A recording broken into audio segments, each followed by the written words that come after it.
This is the review that I would have liked to have seen before I bought the Tracer. I bought my first ever brand new bike, a Yamaha Tracer 9 GT, in April of this year. It's been a bit of a rushed decision. I needed the bike for the start of the season, and after watching probably every single review of this bike and similar that YouTube had to offer, I decided this was the one for me.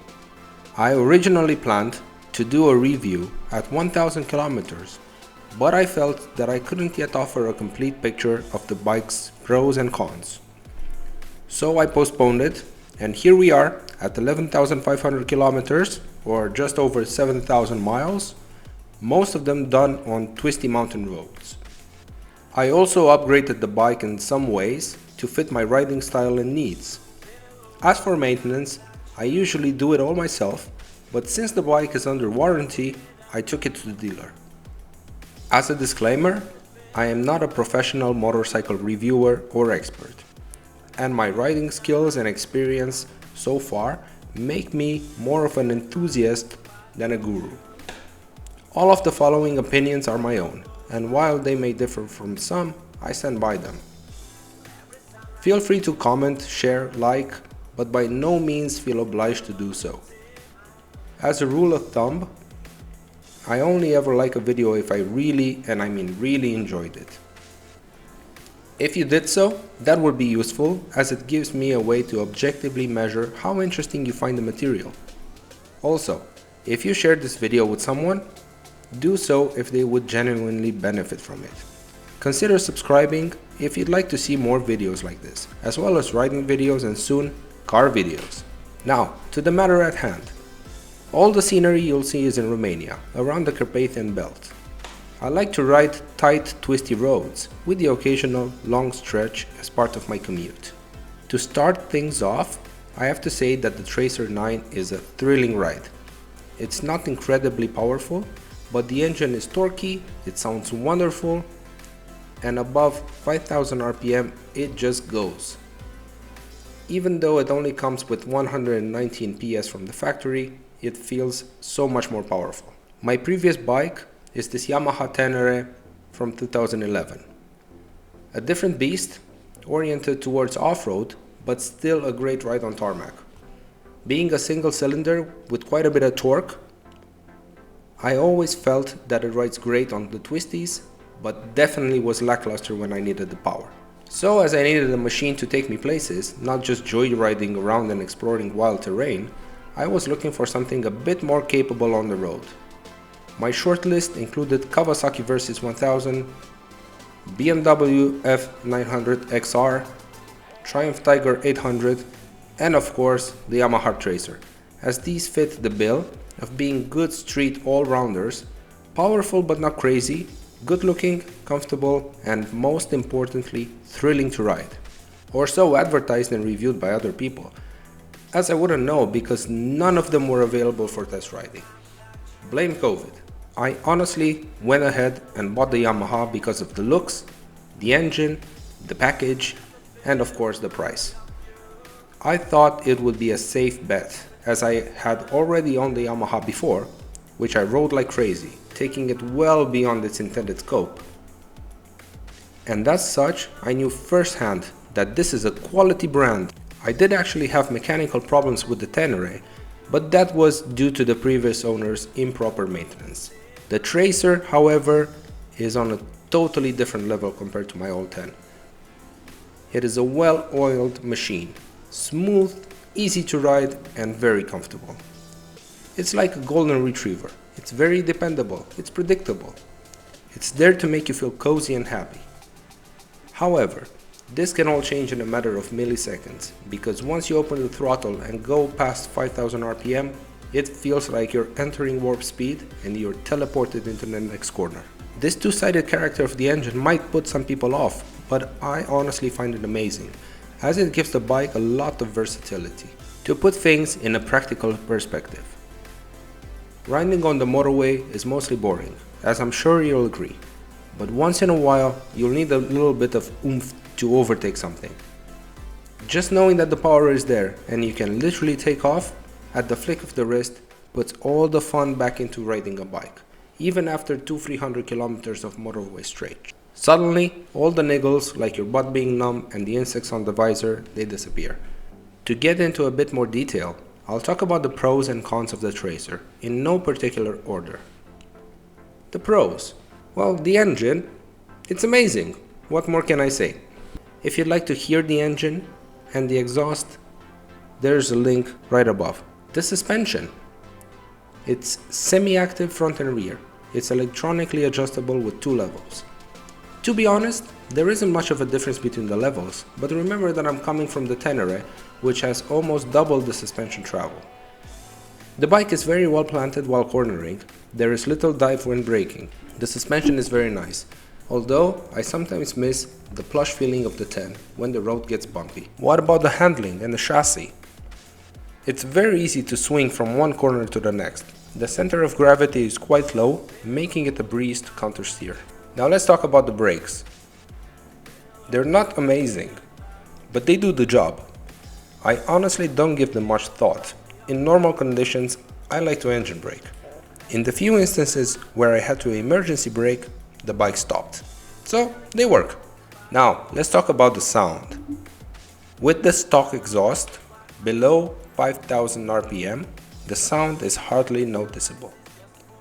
But over 5000 RPM, it sounds great. I did upgrade the exhaust to Leo Vince eventually, and now the sound is even better. I love the way it pops when downshifting. What about creature comforts? I love extras on bikes, and I make use of them all the time. The heated grips are very good, and the cruise control makes highway riding a breeze. The bike has a lot more of these, but I won't get into too much detail here. Other important features of the bike. It's the quick shifter, which is amazing. Cornering ABS, panniers, adjustable height. Some other standard features on the bike are, well, the quick shifter, which I absolutely love it. The gearing is quite short, which forces you to shift all the time, but it's a real pleasure with the quick shifter. Other nice features include full-time ABS, cornering ABS, traction and wheelie control, all of which can be turned on or off. Honestly, I've never used them, but knowing that they're there, it just makes me feel better. Another pro of the bike is the looks. Color me biased, but I think it looks great. The red color scheme pops. It's easily my favorite of the 3 color options. The stock look of the bike has its cons though. The low beam light, the dual dashboards, and the standard exhaust. But stick around, I'll show you how I fixed all of them. And one more thing on this list is the low maintenance cost. The first service, which took about an hour, during which the oil and the filters were changed, the bike was inspected, all bolts checked for proper torque, and electronics checked. That only cost 200 euros here in Romania. And now the cons. Let's talk about stability. Did I mention that I crashed the bike just the day before I took it to the 1000 kilometer service? Oops, indeed, it was a heart-wrenching moment, but there was little damage and it served as a timely reminder that the bike's power commands respect. It was a low speed, low side. Not really the bike's fault but my own, as the road was littered with small pebbles, which pretty much took away all traction when cornering. So I wouldn't necessarily say this is a con, but keep in mind that this is 100% a street bike. Beware of gravel, sand, oil, or any other surface that is not clean. Another aspect is the fiddly selector wheel for the screen. Well, this has been an acquired taste. It's very hard to select stuff on the screen, as when it gets pushed, it's very easy to rotate upwards. But once you master it, it feels good when you can manage the task without error. Some people complain about the windscreen and buffeting. I've been experiencing with many screens on the Tenere, and no matter how tall the screen, there is always some turbulence and or too much noise. Also, if the screen is too big, then in the summer it gets really hot. But the Tracer's stock screen is not too bad. It does a good job to deflect the wind over the top of the helmet, whilst not completely eliminating turbulence. Windscreen and buffeting. I've been experiencing with many screens on the Tenere, and no matter how tall the windscreen, there is always turbulence and or too much noise. But the Tracer's stock screen is not too bad actually. It does a good job to deflect the wind over the top of the helmet, whilst not completely eliminating turbulence. The fact that it's adjustable on the fly is even handier, as when the weather is warm, it helps to put it into a lower position. Another con, and this is definitely a con for me, the seat is too hard. This will definitely need an upgrade in the future. After about an hour's ride on fairly straight roads, my bum gets a bit annoyed, and I feel the increased need to stand up on the pegs to get some improved circulation. As I mentioned before, there are 3 cons when it comes to the looks of the bike, but I fixed them. Let me show you how. The front LED lights. From the factory, the low beam is always on, but the high beam is off. It looks like a lack of symmetry, which really bugged me.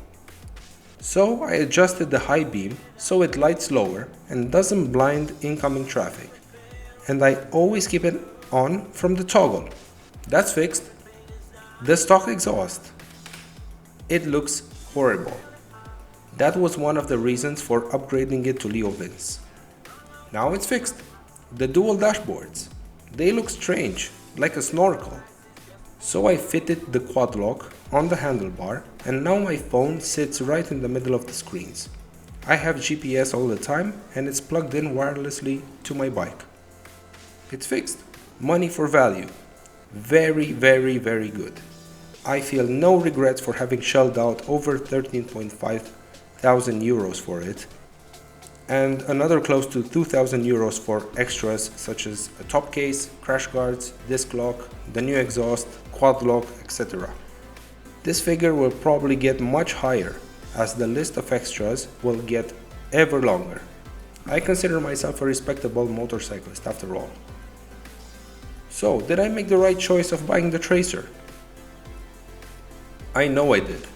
Apart from the regular feel-good vibe I get from riding any two-wheeled motorized vehicle, this one really warms my heart. I find that whenever I get home and park it, I'm already planning ahead for the next ride. And when I park it, I always look back just to have another glance at it. I will admit that I rushed the decision. I was lucky to find the only Tracer 9 GT spec in my country at the time, in red, which I absolutely love. So I hooked the trailer to the car, made the 5-hour drive, and went ahead and bought it. If I had waited for a test ride, I would have had to order the bike and wait another few months for it. The riding season would have been half over.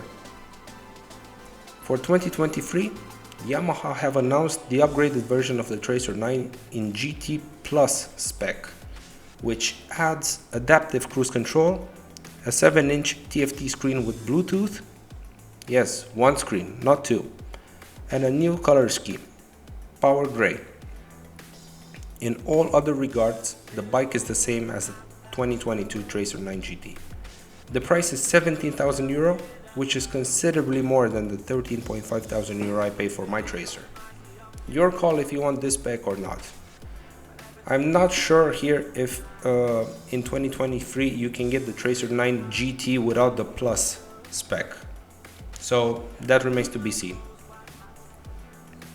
In closing, I can only say that the GT version has been amazing so far, and I can't wait for spring to come. Till then, I plan to modify the seating position with this kit. Apparently, there is no way to fix the comfort of the seat, unless the seat is repositioned. But I'll get back to you on that once I try it out. Another idea is to upgrade the signal lights, which look very cheap, to full LED OE ones from Yamaha. I also have a Suzuki DR650 from 1993, which I found in somebody's yard. A few years ago, I fully restored it during the pandemic and have been riding it off-road since then. It needs a refurb and some upgrades, so I can't wait to start working on it. I'm looking to move my bikes from my garage to a proper workshop.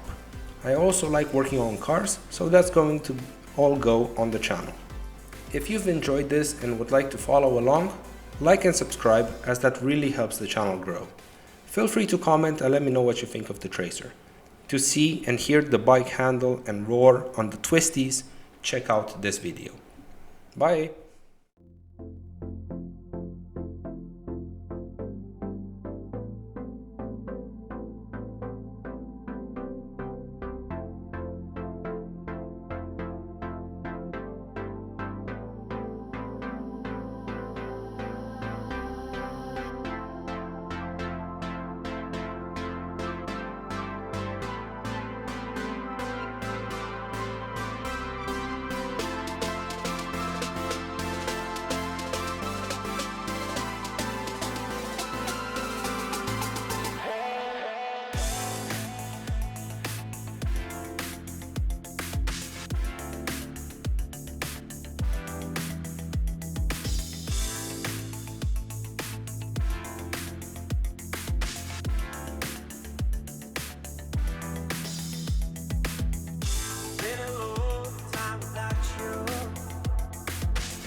Everything reminds me of you,